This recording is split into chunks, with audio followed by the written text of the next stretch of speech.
James Murdoch is taking another step out of the public eye. British broadcaster Sky B has announced that Murdoch has stepped down as its chairman. Now, Murdoch is leaving under a cloud of controversy. James Murdoch, the Reform UK MP, just set Sky News ablaze with a fiery takedown. But while the media circus focuses on political drama, well, not entirely surprising, but remember when he stepped down from News International, the spin from News Corp was that he was doing so to focus on the TV business. A silent epidemic is ravaging our youth.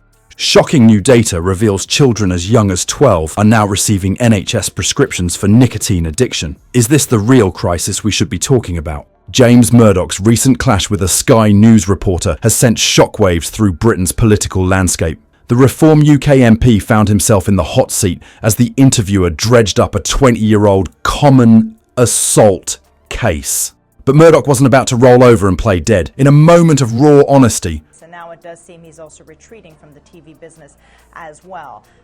What we know now is that Sky B has put out an official statement, and they have said that James Murdoch has written to the board he will step aside. Murdoch fired back at the reporter, stating, "I plead guilty to common assault, not ABH, or anything more serious than that." His response was a clear attempt to set the record straight and push back against what he saw as an unfair line of questioning. But here's where things get interesting. The public's reaction to this exchange wasn't quite what Sky News might have expected. Instead of piling on Murdoch, many viewers took to social media to express their frustration with the network's approach. One user summed up the sentiment perfectly. "This is the reason why Reform cannot say anything nice about Tommy Robinson. Pathetic journalists like this one will only focus on that." It's a classic case of the media circus focusing on the wrong act. While Sky News was busy rehashing old news, they seemed to overlook more pressing issues facing the nation. This begs the question, what's the real motive behind such confrontational interviews? Are we witnessing genuine journalism or just another attempt to stir up controversy for ratings? The double standards in media scrutiny are becoming increasingly apparent. While Murdoch faced an inquisition over a decades-old incident, other political figures seem to get a free pass. Critics have pointed out that Labour MPs involved in more recent physical altercations have somehow managed to dodge similar media attention. It's enough to make you wonder if there's a different rulebook for different parties. This incident has exposed a deeper issue in political reporting. The public's trust in media is already hanging by a thread, and tactics like these aren't helping. When journalists fixate on ancient history instead of addressing current challenges, it's no wonder viewers feel shortchanged. But here's the kicker. While the media is busy playing like gotcha journalism, a real crisis is brewing right under our noses. The spectacle of political mudslinging is overshadowing issues that actually matter to the British public. It's time to pull back the curtain and shine a light on the hidden epidemic that's affecting our youth in ways we've never seen before. As we transition from this media circus, let's turn our attention to a far more pressing issue that's not getting the airtime it deserves. While politicians and reporters trade barbs, a silent threat is creeping into our schools, our homes, and our children's lives. It's time to address the elephant in the room, the youth vaping crisis that's spiraling out of control. While the media circus focuses on political spats, a far more sinister epidemic is quietly ravaging our youth. Shocking new data reveals that children as young as 12 are now receiving NHS prescriptions for nicotine addiction. Let that sink in for a moment. We're not talking about teenagers sneaking a cigarette behind the bike sheds anymore. This is full-blown addiction requiring medical intervention in children who should be worrying about their math homework, not their next nicotine fix. The numbers paint a grim picture. In 2023 alone, 246 prescriptions were issued specifically to under 16s for nicotine replacement therapy. That's 246 young lives already grappling with a potentially lifelong addiction. But here's where it gets truly alarming.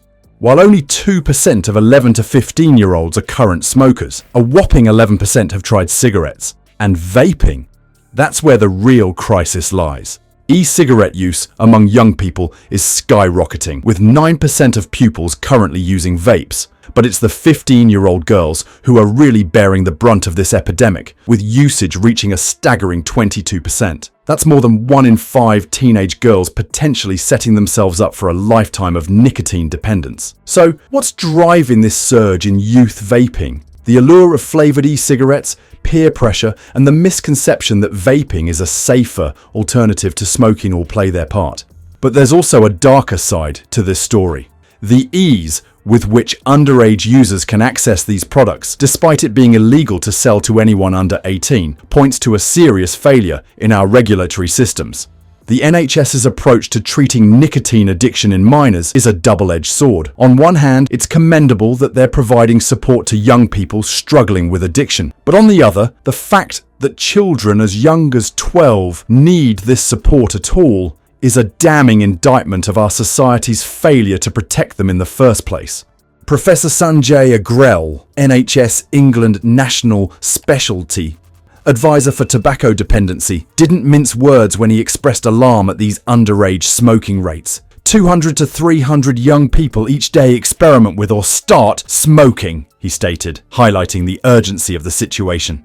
The long-term consequences of early nicotine use are nothing short of catastrophic. We're looking at a generation potentially facing increased risks of cardiovascular disease, respiratory problems, and even stunted brain development. And let's not forget the financial burden. NHS prescriptions for nicotine patches can cost up to 25p, while nicotine gum ranges from $2 to $10 per prescription depending on quantity. The government claims to be taking action with plans for a tobacco and vapes bill aimed at creating the first smoke-free generation in Britain. They're even set to implement a ban on single-use vapes from June. But is this too little, too late? And more importantly, why isn't this crisis dominating our headlines? While the media fixates on political mudslinging and decades-old scandals, a real and present danger to our youth is being swept under the rug. It's time for a serious re-evaluation of our priorities. The question we should all be asking is, are we really serving the public interest by focusing on political drama while our children silently battle addiction? As we wrap up this journey through the media circus and hidden health crisis, one thing becomes crystal clear. There's a gaping disconnect between what's making headlines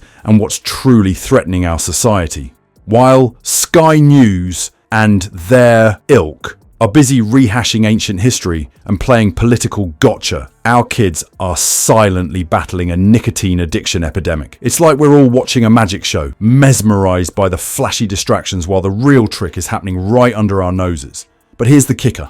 It's not just the media that's dropping the ball. We, the viewers, have a part to play in this mess too. How many of us are guilty of getting caught up in the latest political drama, sharing outrageous clips on social media, while ignoring the less sensational but far more crucial issues affecting our communities?